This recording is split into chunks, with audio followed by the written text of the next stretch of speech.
I'm Hadija Nganyi, a commissioner at the Commission on Revenue Allocation. The Commission on Revenue Allocation is a constitutional commission established under Article 215 of the Constitution of Kenya. Its mandate is outlined under Article 216 of the Constitution of Kenya, and the principal mandate is to recommend a basis for sharing nationally raised revenues between national government and county government and among county government. The Constitution also mandates the Commission on financial matters and financial management by county governments, fiscal responsibility, and to define and enhance revenue sources for both national government and county government.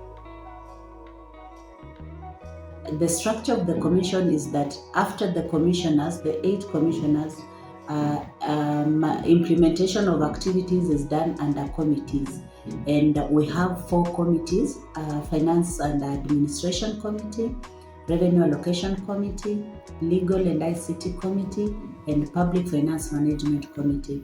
I am a chairperson of Public Finance Management Committee, which entails natural resources and blue economy, financial management by county governments, fiscal responsibility, and revenue enhancement.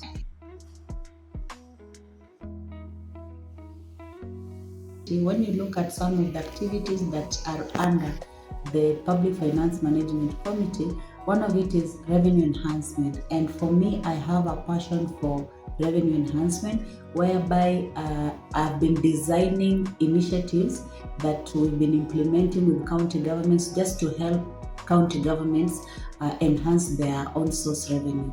Article 109 of the Constitution empowers county governments to collect on source revenue just as a top-up, or to cushion them as extra resources when the exchequer delays. The Commission conducted a study and came up with findings that county governments have a potential of collecting up to 216 billion. And I'm happy that since I joined the Commission when county governments were collecting 31 billion. Through the initiatives that we have engaged the counties with, the counties have increased their collection from 31 billion to 59 billion. And I'm optimistic that by the end of financial year 2024-2025, county government will hit 100 billion because of the activities that we've engaged them, and I've seen the enthusiasm that county leadership has on matters enhancing their own source revenue, and I'm really looking forward, and I'm optimistic that by the end of financial year 2024-2025, county governments are going to increase their own source revenue. Just want to applaud Narok County. They have surpassed their potential by 16%. Mombasa County, they have really improved their collection, and they are at 92% of their collection. Laikipia County, they're at 76, Makueni County at 75, Homa Bay County at 65, and Bungoma County at 60% of their potential. This is really a good improvement, and I am optimistic that by end of 2024-2025 financial year, more than 10 counties will have surpassed their potential. We understand that counties are unique in their own, and they have different weak areas in terms of collecting on source revenue. That is why we have a curriculum on customized on source revenue training that is done to counties as per request. And when you look at the counties that have performed well, these are counties that we've moved close with them, and we have really engaged them on matters on source revenue collection. Another initiative is the tax mapping activity that is ongoing, whereby we are now assessing revenue streams for every county in all the 47 county governments, and then we have developed we are going to develop tax mapping guidelines that now counties will use those guidelines to just map out their revenues. And then later, we are going to help them also come up with a tax register whereby they're able to record all the taxpayers in the counties, to know where these taxpayers are, who they are, who has paid and who has not paid revenues, and the reasons why they have not paid revenues. And if we do that, we'll be even able to help these counties collect to their potential. As a commission, we have also developed a model on tariff and pricing policy, which is a policy that will help county governments, especially county assemblies, to cost their services, because the challenge that counties have out there is that some of the counties are undercosting the services, others are overcosting the services. But once they have the tariff and pricing policy, they'll be able now to have the accurate costing, and they'll be able to collect their revenues to their potential. We have also looked at blue economy. We've done a study, we've visited counties that have blue economy, and we believe that blue economy has a potential in this country, and the national government projected that they can collect around 80 billion from just blue economy.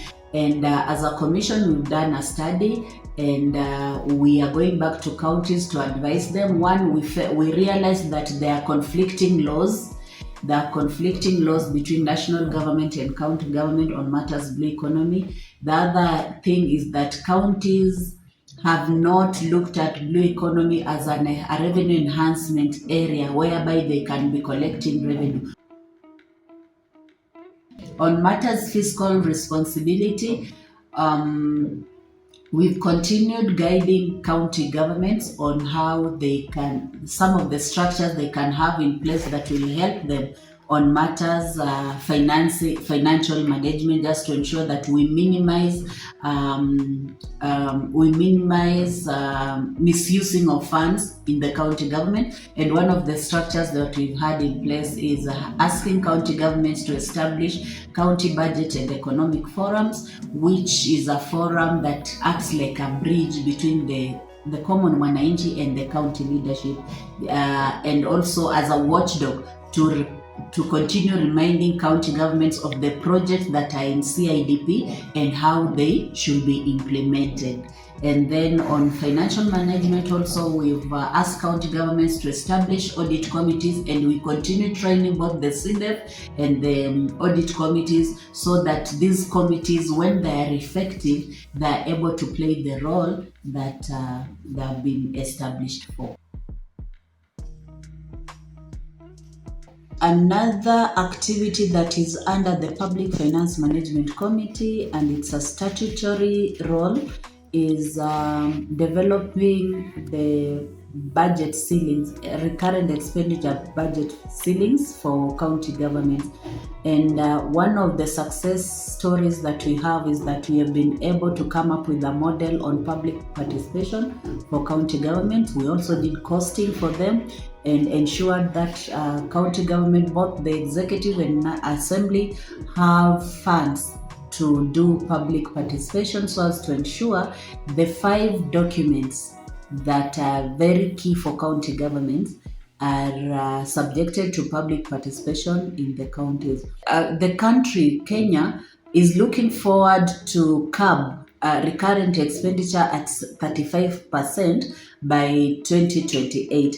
And CRA has played a critical role just to come up with ceilings and sensitize the county governments to ensure that they adhere to these ceilings as one of the ways to curb wage bill in the country. So looking forward, I'm working towards ensuring that all the county governments achieve their potential and even surpass their potential, like Narok County has done, just to ensure that county government have enough resources to implement development projects, to ensure that every Kenyan, wherever they are, they appreciate the fruits of devolution, and they see that we are able to achieve the objects of devolution by ensuring that we have enough resources to engage in development projects, so that we can take off as a country and maybe move from a developing country